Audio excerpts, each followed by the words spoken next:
Olá pessoal, continuando nossos estudos sobre medição de nível por tempo de voo, hoje vamos conhecer esse instrumento aqui, o radar. Lembram da última aula das limitações do sensor ultrassônico? Vapor, produtos químicos, espuma, poeira, gases. Pois é, esse instrumento, o radar, ele consegue trabalhar com aqueles intempéries desde que você faça uma boa configuração deste instrumento. Então, ele é também uma trena eletrônica, como o laser e como o ultrassônico. A diferença é que o radar possui uma antena que emite pulsos eletromagnéticos de alta frequência até a superfície a ser detectada. Então, da mesma forma que os outros instrumentos por tempo de voo, a distância entre a antena e a superfície a ser medida será então calculada em função do tempo de atraso entre a emissão e a recepção do sinal. Temos aqui vários formatos de antena, antena cônica, antena flangeada, de acordo com o processo. Aqui temos a parte eletrônica, aqui onde você insere os cabos para fazer ligação elétrica. Então, o sinal do radar, que é emitido por uma antena, reflete na superfície do produto e retorna depois de um intervalo de tempo, que é proporcional à distância entre a antena e a superfície do produto. Vejam aqui uma montagem simples, um tanque quadrado e um instrumento montado aqui no topo do tanque.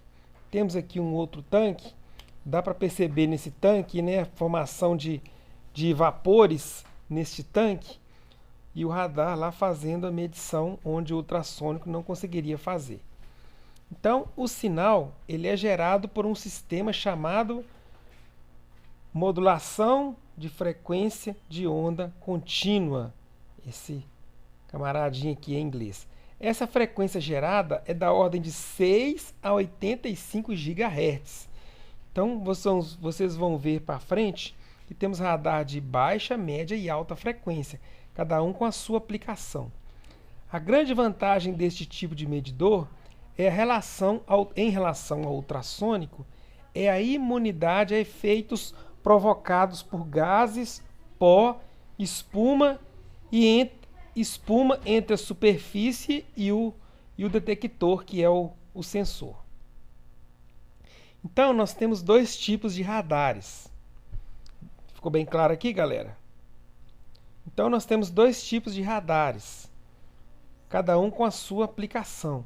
Temos o radar de onda livre e o radar de onda guiada. Temos aqui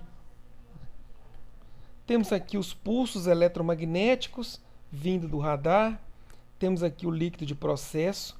No caso do radar de onda guiada, os pulsos continuam até o final da sonda. Então, olha só o radar de onda guiada. Ele possui uma sonda. Que ela tem contato com o líquido. E esse instrumento ele é utilizado para materiais sólidos, líquidos muito turbulentos, para não haver reflexo do sinal, e tanques com funil de escoamento. Então, apesar de que esse tanque aqui não tem funil, seria o fundo do tanque cônico, mas seria ideal esse tipo de instrumento em tanques com funil de escoamento, para você ter uma medição precisa do nível. Então, esse é o radar de onda guiada. Já o radar de onda livre, ele não possui aquela sonda. Temos aqui alguns modelos. Então, por não ter contato com o líquido de processo, ele é usado em aplicações higiênicas, na indústria alimentícia e produtos altamente corrosíveis, pelo fato dele não ter contato com o produto. Então, para a indústria alimentícia, farmacêutica, é o ideal. Agora, outra coisa muito interessante do radar de onda livre, que eu acho que é a maior vantagem desse instrumento, é isso aqui, ó. Então, temos aqui um tanque com um produto químico chamado hidróxido de sódio, E temos aqui um radar instalado no topo desse tanque. Vejam que o tanque está fechado, não tem uma janela aberta. Por quê?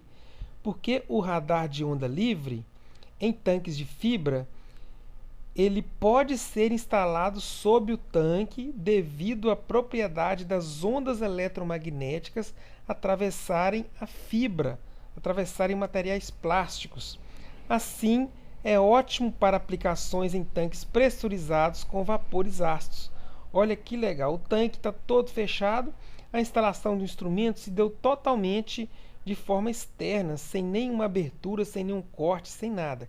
Então essa é uma aplicação muito legal que lá onde eu trabalho utilizamos com muita frequência para também por questões de segurança. Nesse caso aqui, ó, você vai fazer a manutenção do instrumento, você vai fazer a retirada, você vai ter contato com os vapores ácidos que vão sair do tanque no momento que você está fazendo a retirada do instrumento. Esse aqui não, totalmente isento do ambiente interno do tanque. Beleza? Então essa é a grande vantagem que eu acho desse tipo de instrumento, esse tipo de montagem. Então vamos falar um pouco agora do sinal do radar. Da mesma forma que o ultrassônico, o sinal de retorno se chama eco. Se chama eco. Só que o radar, ele tem mais sensibilidade a ecos falsos do que o ultrassônico. Então vamos ver aqui um exemplo. Temos aqui um radar instalado no topo do tanque. Tanto ele como o ultrassônico ele tem um ângulo de abertura, estão vendo? Então não é interessante instalar tanto o radar como o ultrassônico muito próximos da parede do tanque. Por quê? O feixe vai se abrindo, então parte do sinal vai tocar na parede do tanque e vai se refletir de outra forma. Isso se chama eco falso. Então, ele emite um sinal, o trigger, né? E ele recebe vários sinais de retorno. Então, vários ecos retornam até o radar. E o radar ele tem que definir qual que é o verdadeiro. Então, neste caso aqui, normalmente o verdadeiro é o mais forte, caso não tenha obstáculos e interferências no interior do tanque. Vejam todos esses sinais aqui, ó. Todos eles são ecos falsos, diga-se de passagem.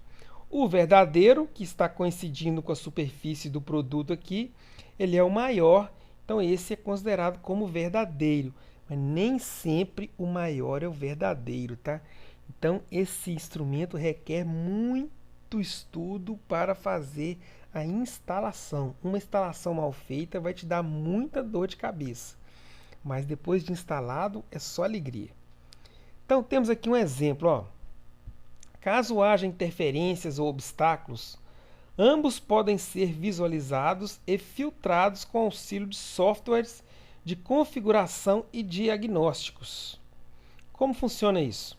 Então essa linha azul é o eco do radar. Todos os ecos, todos os retornos de sinais que ele está recebendo. Essa linha vermelha é conhecida como filtro TVT. Então, no momento que eu faço a configuração do instrumento através desse software, eu preciso ter certeza qual que é o eco verdadeiro. Como que eu faço para mim ter certeza? Eu vou lá no tanque e faço uma medição física, com uma régua, um gabarito, com uma trena, para mim ter certeza. Neste caso aqui, o eco verdadeiro é esse aqui, ó. Esse aqui é a distância, está em metros. O eco verdadeiro está a 9 metros de distância do instrumento. Então, você consegue manipular esse filtro TVT. Vejam aqui a situação antes, a situação depois. O que nós estamos fazendo agora desse depois aqui, ó? Estamos falando para o instrumento que tudo que está abaixo do filtro TVT, ou seja, tudo que está abaixo da linha vermelha é falso. Neste caso aqui, o antes, ele pode em algum momento assumir esse nível aqui como nível verdadeiro, nível de mais ou menos 3 metros de distância até o sensor.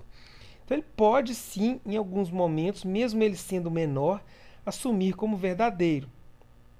Mas depois dessa configuração aqui, você não vai ter este problema, porque você está afirmando para ele que tudo que é do filtro para baixo é falso.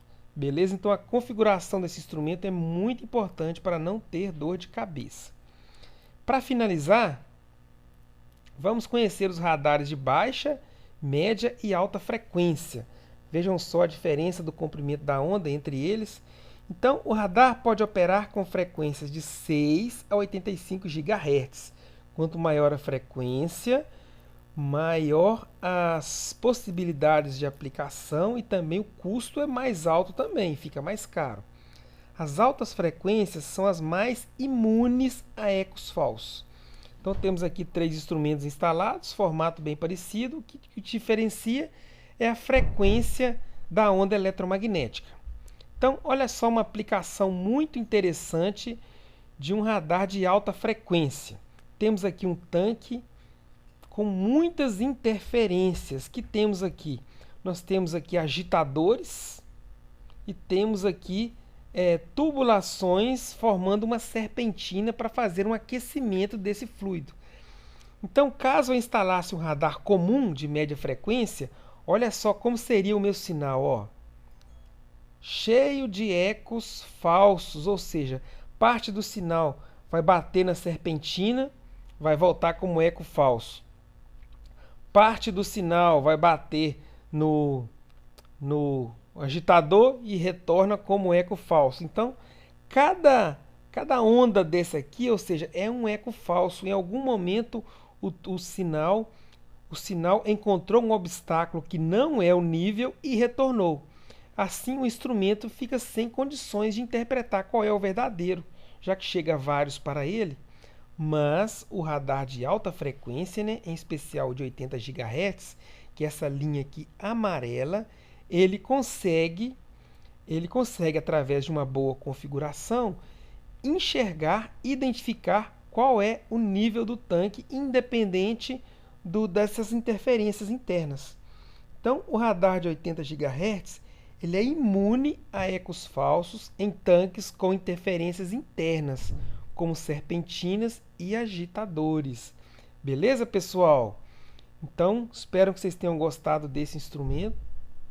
Muito utilizado, muito bom também, mas que exige muito estudo para a instalação e configuração, para não termos dor de cabeça.